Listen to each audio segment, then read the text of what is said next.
அடுத்த கட்ட நடவடிக்கைகள் பற்றி ஆலோசனைக்காக அழைத்திருக்க அவங்கெல்லாம் வந்திருக்காங்க. அவ்வளவுதான் நான் சொல்ல முடியும். சொல்லியிருக்காங்க எடப்பாடியும் ஒரு தனி கட்சி வச்சிருக்கிறாருன்னு சொல்றாங்க. ஆனா ஏதாவது தொண்டர்களுடைய விருப்பமா இருக்குல்ல சார் இங்க வரணும். எனக்கு இதுக்கு என்ன பதில் சொல்றதுன்னு தெரியல. அதான் உண்மை. நான் ஏற்கனவே அம்மா மக்கள் முன்னேற்ற கழகம் அனைத்து இந்திய அண்ணா திராவிட முன்னேற்ற கழகத்திற்கு ஆதரவாக அந்த கூட்டணியில தான் இருக்கோம். தொடர்ந்து அந்த கூட்டணியில தான் இருக்கும்னு நான் பலமுறை சொல்லிட்டேன். நீங்க இப்படி திரும்ப திரும்ப கேட்கிறப்ப அதுக்கு எனக்கு என்ன பதில் சொல்றதுன்னு தெரியல.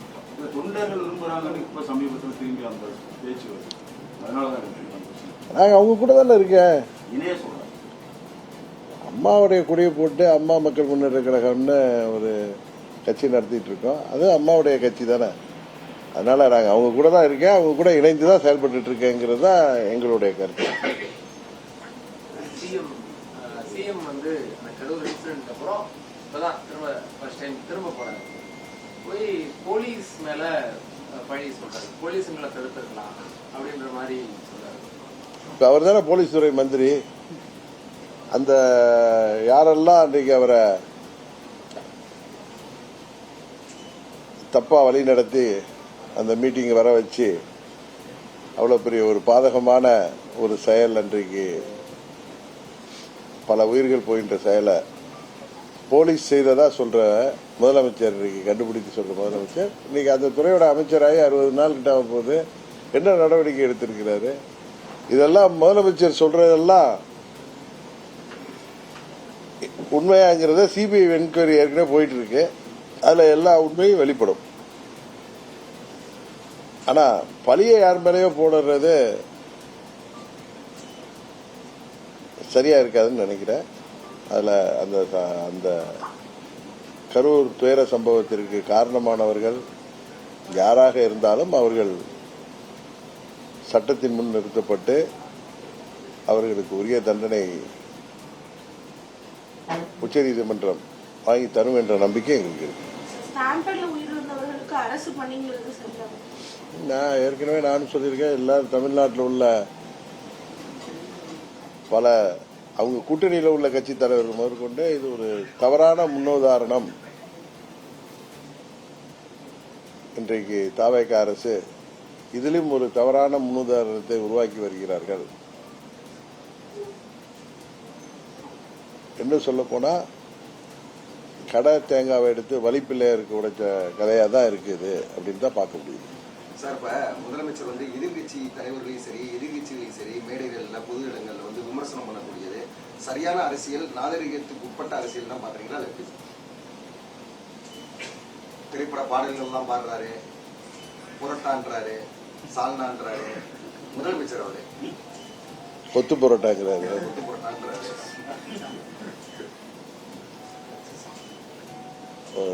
முதலமைச்சருக்கு இன்னும் ஒரு கடந்த காலத்தில் முதலமைச்சர்களாக இருந்தவர்கள் பொதுவெளியில அவர்கள் தங்கள் பதவியின் பொறுப்பை உணர்ந்து செயல்பட்டு வந்திருக்கிறார்கள். அதை முதலமைச்சரும் அதை பின்பற்றினால் நன்றாக இருக்கும் என்று நினைக்கிறேன். அவர் இன்னும் சினிமா நடிகராகவே இருக்கார். அதான் பிரச்சனை. அதை சினிமா கவர்ச்சின்னு யாரு சொன்னா ரொம்ப வருத்தப்படுறாரு, கோபப்படுறாரு. அவரை சேர்ந்த அந்த பரிவாரங்களும் ஆச்சரிய குறிகளும் ரொம்ப வருத்தப்படுறாங்க. அவருமே அன்னைக்கு திருச்சி மேடையில் அவர் அவருடைய உடல் மொழியே இன்னும் சினிமாவில் ஷூட்டிங் வரப்ப அவர் ஒவ்வொரு முறை வீட்டை விட்டு வெளியில வந்ததுலேருந்து அவர் வீட்டுக்கு போற வரைக்குமே எல்லாமே ஒரு ஷூட்டிங் பார்க்கிற ஒரு அனுபவம் தான் எல்லோருக்குமே ஏற்படுகிறது என்று எல்லோருமே சொல்கிறாங்க. அது சொன்னா எங்களை பார்த்து பொறாமப்படுறீங்க, நாங்கள் ஆட்சிக்கு வந்துட்டோன்னு எங்களை பார்த்து எதிர்கட்சிகள்லாம் பொறாமப்படுறாங்க, அவர்கள்லாம் உதிரிகள், அவர்கள்லாம் தீய சக்திகள், அவர்கள்லாம் தீர்ந்து போன சக்திகள் அப்படின்னு இந்த சினிமாவில எல்லாம் அவர் படங்கள்ல கிளைமேக்ஸ்ல எல்லாம் ரொம்ப உணர்ச்சி வசப்பட்டு பேசுவாரு. அது மாதிரி தான் பேசுறாரு. ஒண்ணு பேசுனா கத்தி பேசுறாரு, இல்ல வாயே திறக்க மாட்டுறாரு. அது ஏன் முதலமைச்சர் பேசுங்கன்னு சொல்லி மற்றவர்கள் கேட்டாங்கன்னா நான் கேட்கறது இல்லை. ஏன்னா முதலமைச்சர் பேசினா இப்படிதான் இருக்குங்கிறது என்னால யூகிக்க முடியுது. மற்றவர்கள் அவரை பேச சொல்லி பார்க்கணும் ஆசைப்படுறப்ப அவர் யார் என்பதை வெளிப்படுத்தி கொண்டிருக்கிறார். அது சட்டமன்றமாக இருக்கட்டும், நேற்றைக்கு கூட கரூர் மேடையே அப்படித்தானே இருந்துச்சு. அவருடைய பாடி லாங்குவேஜ் என்னமோ துக்கத்துக்கு வந்த மாதிரி கருப்பு ஷர்ட் எல்லாம் போட்டிருக்காரு. ஆனா அவருடைய பேச்சிலேயோ அவருடைய உடல் மொழியிலே எந்த துக்கமும் வெளிப்படல. சினிமாவில் எப்படி ஒரு ரோலில் வந்து டைலாக் பேசுவாங்களோ அது மாதிரி தான் இருக்கே தவிர, அதான் உண்மை, தப்பாக எடுத்துக்காதீங்க. முதலமைச்சர் அவர்கள் அவர் முதல்வர் என்பதை உணர்ந்து செயல்படணும். உடனே சொன்னால் அவருக்கு பரிவாரங்கள் இருக்காங்க. நம்ம மதுரையில் ஒருத்தர் இருக்காரு, நிர்மல்குமார் வந்துச்சு, அதாவது உடனே எல்லாம் அரசியல் விட்டு போங்கிறாரு. அரசியலை விட்டு தமிழ்நாட்டு மக்கள் யாரை வெளியேற்ற வேண்டுமோ அவர்களை உறுதியாக வெளியேற்றுவார்கள். அதுபோல ஏதோ வாழ்வு வந்து விட்டதற்காக தான் அவருடைய அர்த்தராத்தில் கொடை பிடிக்க வேண்டாம் என்று தான் அவங்களுக்கு சொல்கிறேன். அது எல்லாருக்கும் சேர்த்தே சொல்கிறேன். அவருடைய பேச்சு துணி அப்படிதான் இருக்கு. ஒரு அகம்பாவம், அகங்காரம் தான் தெரியுதே தவிர அதுல ஒரு தன்மையே இல்லை. அதுதான் சக்சஸ் ஃபார்முலான்னு நினைக்கிறாரா சார்? பிரச்சாரத்துக்கு அப்புறம் இல்லை, ஒரு திரைத்துறை பிரபலம், சினிமாவில் வந்து பிரபலமான நடிகராக இருந்ததுக்காக தான் இந்த முறை ஆட்சிக்கு வந்திருக்காருங்கிறது யாராலையும் மாற்ற முடியாது. ஏன்னா அவர் என்ன 50-60 ஆண்டுகள் அரசியலில் சேவை செய்து வந்தாரா, இல்லை பேரறிஞர் அண்ணா போலையோ, இல்லை புரட்சித் தலைவர் எம்ஜிஆர் போலவோ சினிமாவில் நடித்தாலும் அவர் பல ஆண்டுகள் அரசியலில் ஒரு கட்சியின் வளர்ச்சிக்காக, ஒரு கட்சி ஆட்சிக்கு வர வேண்டும் என்பதற்காக உழைத்து வந்தவர். பல முறை சட்டமன்ற உறுப்பினராக இருந்து வந்தவர். அதான் சொல்லுவாங்கல்ல, சில பேருக்கு சில குருட்டு யோகம், குதிஷ்டம், அது பெரிய அவர் வந்தது சினிமா கவர்ச்சியை வச்சுதான். சினிமா நடிகர் இல்லைன்னா விஜய் யாருக்கு தெரியும்? உண்மைதானே? அதனால அவர் வந்தது சினிமாவில் இருந்தால் அவருக்கு உள்ள அந்த ஃபெமிலியாரிட்டியை வச்சு தான். அவர் சொல்றாருல, வீட்டில் எல்லாம் குழந்தைகள்லாம் டிவியில் பார்ப்பாங்கன்னு. தமிழ்நாடு முழுவதும் ஒரு 69 படங்களில் பல ஆண்டுகள் நடித்து சினிமா துறையில் சக்சஸ்ஃபுல்லாக இருந்ததுனால அந்த பிரபலத்தை வைத்து இன்றைக்கு 60 ஆண்டு கால திராவிட ஆட்சிகளுக்கு ஒரு மாற்று வேண்டும் என்ற எண்ணத்தில் மக்கள் அவரைக்கு 108 தொகுதிகள் தான் கொடுத்தாங்க. பெரும்பான்மை கொடுக்கல. பெரும்பான்மைக்கு அவர்கள் மற்ற கட்சிகளை, அதுவும் திமுக கூட்டணியில் வெற்றி பெற்ற கட்சிகளை தாவேக திரும்ப சொல்றேன், அவருக்கு அது புரிய மாட்டேது. அவரை சேர்ந்தவர்களுக்கு, பரிவாரங்களுக்கு புரியல. எங்களுக்கு மக்கள் ஆட்சியை கொடுத்திருக்கிறார்கள், அதை பார்த்து பொறாமைப்படுகிறார்கள் சொல்றது தவறு. நீங்க 118 எடுக்கல, நீங்க யார்கிட்ட எல்லாம் ஆதரவு வாங்கியிருக்கீங்க அப்படிங்கிறத யோசிச்சு பாருங்க. உங்களை எதிர்த்து இப்ப திரு விஸ்வநாதன் அவர்கள் அமைச்சராக இருக்காருன்னா காங்கிரஸ் கட்சி சேர்ந்தார். அவர் மேலூர்ல தாவேகா வேட்பாளரை எதிர்த்து தான் ஜெயிச்சு வந்திருக்காரு. அது கிள்ளியூர் சட்டமன்ற உறுப்பினராக இருக்கட்டும், இங்க ஆதரவு கொடுக்குறாங்களே கம்யூனிஸ்ட்ல 2 கம்யூனிஸ்டை சேர்ந்த 4 உறுப்பினர்கள், விசிகே சேர்ந்த 2 உறுப்பினர்கள், ஐயுஎம்எல்ஏ சேர்ந்த 2 உறுப்பினர்கள், எங்க கட்சியில தட்டி தூக்குனாங்களே அந்த உறுப்பினர், எல்லாருமே காங்கிரஸ் கட்சியை சேர்ந்தவர்கள் மாத்திரம் இல்ல, எல்லாருமே அந்த 11 பேர் வருதா, 11 பேருமே திமுக கூட்டணியிலிருந்து வெற்றி பெற்றவர்.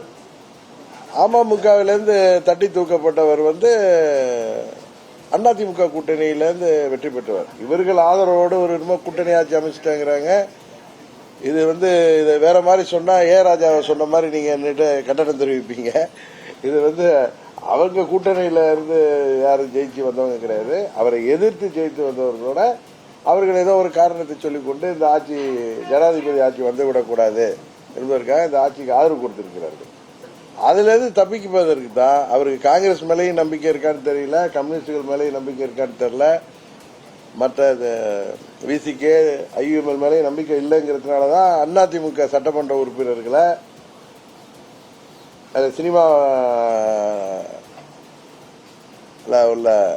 சினிமாவில் எல்லாம் அந்த ஆற்றல் இருக்குல்ல, அவருக்கு சினிமாவை வைத்து கிடைத்த அந்த ஆற்றல் மூலம் அவர்கள் இங்க உள்கட்சி பிரச்சனையால அவர்களையும் ரிசைன் பண்ண வச்சிருக்காரு. இது வரைக்கும் தமிழ்நாட்டில் இல்லாத ஒரு முன்னுதாரணத்தை இப்ப கரூர்ல திரு விஜயபாஸ்கர் ஜெயிச்சிருக்காருன்னா அவர் தாவேகா வேட்பாளரை வைத்து வெற்றி பெற்றவர்.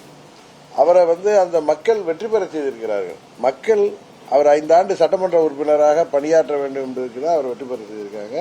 அது விஜயபாஸ்கரா இருக்கட்டும், மற்ற அந்த 6 பேரா அதிமுக ரிசைன் பண்ணவங்க அத்தனை பேருமே அந்த தொகுதியில 5 ஆண்டுகள் சட்டமன்ற உறுப்பினராக தங்களுக்கு பணியாற்ற வேண்டும் என்று இரட்டை இலையில் வெற்றி பெற்றவர்கள். அவர்களை இந்த அவதார புருஷர் அவர்களுக்கு ஆட்சி அதிகாரம் இருக்கு, அவர்களா என்ன பார்த்து வந்துட்டாங்கன்னு சொல்றது ஒரு சின்ன குழந்தை கூட நம்பாது. அவர்களுக்கு ஏதோ கன்சிடரேஷன், ஏதோ அவர்களுக்கு நான் தருகிறேன் அது தருகிறேன் சொல்லதுனாலதான் அவர்கள் வந்திருக்கிறார்கள்.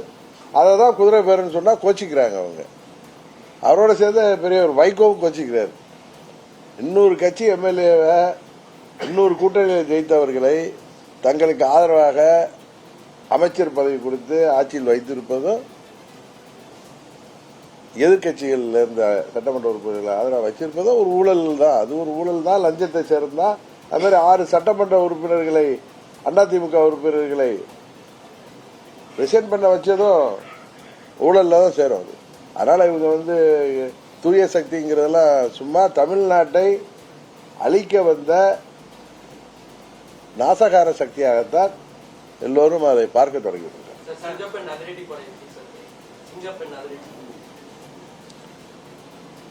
பெயர் சினிமா பாணியில் இருந்தாலும் அது செயல்படணுங்கிறது தான். ஏன்னா இன்றைக்கு ஆட்சி அதிகாரத்தில் முதலமைச்சராக அவரை அமர்த்தி விட்டதாக அவரே புலகாங்கித அடைகிறாரு. அதனால அவருடைய டியூட்டி அது தமிழ்நாட்டில் சட்டம் ஒழுங்கை பாதுகாக்கணும்,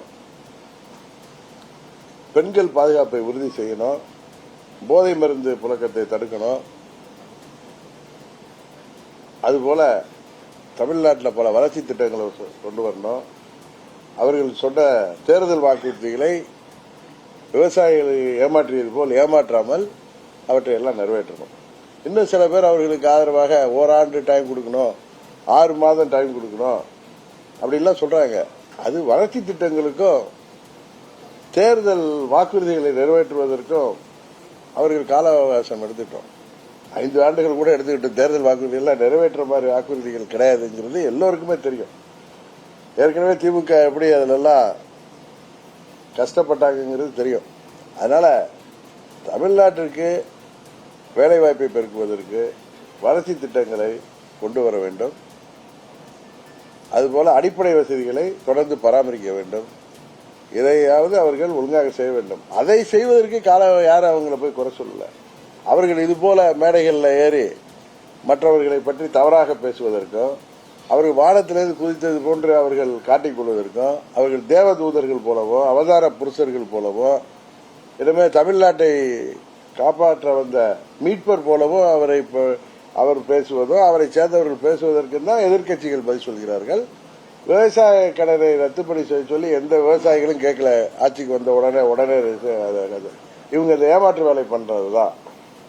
அவர்களை ஏமாற்றியது தான். விவசாயிகளும் போராடுறாங்க. ஒரு விவசாயி கூட இறந்துட்டாரு. அவர் வீட்டில் யாருக்கும் வேலை வாய்ப்பை கொடுத்தா அது எல்லாரும் பாராட்டுவார்கள். இவங்க கூட்டத்தில் இறந்து போனவர்களுக்கு இவர் வேலை வாய்ப்பை கொடுப்பதுதான் இன்னைக்கு விமர்சனத்துக்கு உள்ளாகுது.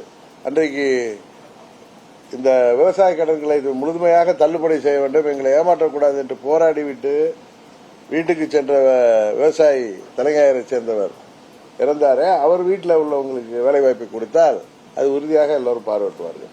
அதனால மக்களை ஏமாற்று வேலையில் செய்யாம எதிர்கட்சிகள்ல தவறான முன்னுதாரணத்தை காட்டி எதிர்கட்சி சட்டமன்ற உறுப்பினர்களை சுரண்டாமல் எதிர்கட்சியினரே ஆசை வார்த்தை கட்டி ஆளுங்கட்சி என்று பிள்ளை பிடிப்பது போல் பிடிப்பதை நிறுத்திவிட்டு ஆட்சி செய்ய வேண்டும் என்பதுதான் எதிர்கட்சிகளின் குரலாக இருக்கிறது.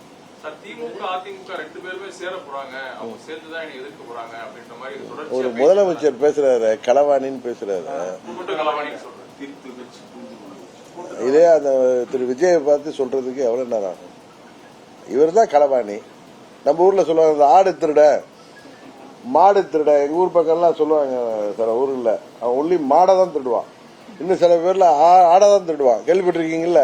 சில பேர் கண்டக்கோல் வைப்பான். அது மாதிரி நீங்க எம்எல்ஏ திருடர்கள், நீங்க எம்எல்ஏ களவாணிகள். நீங்க முதல்ல அமமுக எம்எல்ஏ ஒரு சட்டமன்ற உறுப்பினர்னு அவரை ஆசை வார்த்தை கேட்டு உண்மையிலே திரும்ப சொல்றேன்னா அந்த லெட்டர் ஃபோர்ஜரியா போய் கொடுத்தாரு. அது ஒரு 420 வேலை. அது ஒரு முதலமைச்சர் ஆவரத்துக்காக செஞ்ச வேலை.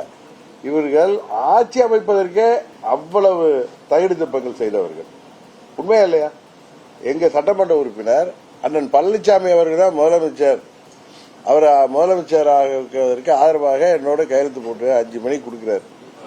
7:30 மணிக்கு திரு விஜய் அவர்கள் கவர்னரை சந்தித்து கொடுக்கிற லெட்டர்ல அமமுக எம்எல்ஏ கையெழுத்தும் ஐயுஎம்எல் கையெழுத்துமே இருந்துச்சு. அதுல அது ஐயுஎம்எல் மறுத்தாங்க. அதை பார்த்து தான் நான் கவர்னர் அப்பாயின்மெண்ட் வாங்கிட்டு போய் பார்த்து எங்க எம்எல்ஏ எனக்கு தான் லெட்டர் கொடுத்திருக்காரு, நான் அவரை தொடர்பு கொண்டா எனக்கு கிடைக்கல, ஒன்று அவரை என்னால் தொடர்பு கொள்ள முடியல. ஒன்று இந்த லெட்டர் ஃபோர்ஜரியா இருக்கும், இல்லை குதிரை பேரமா இருக்குன்னு நான் இன்னைக்கு சொன்னேன். அவங்க இல்லை ஃபோர்ஜரி இல்லை, ஏன்னா அவங்க பயந்துட்டாங்க. ஃபோர்ஜரி லெட்டர் இல்லைன்னு காமிக்கிறதுக்கு அந்த எங்க அப்பா குதிரைக்குள்ளார இல்லைன்னு அந்த திருட்டு வீடியோவை விட்டாங்க.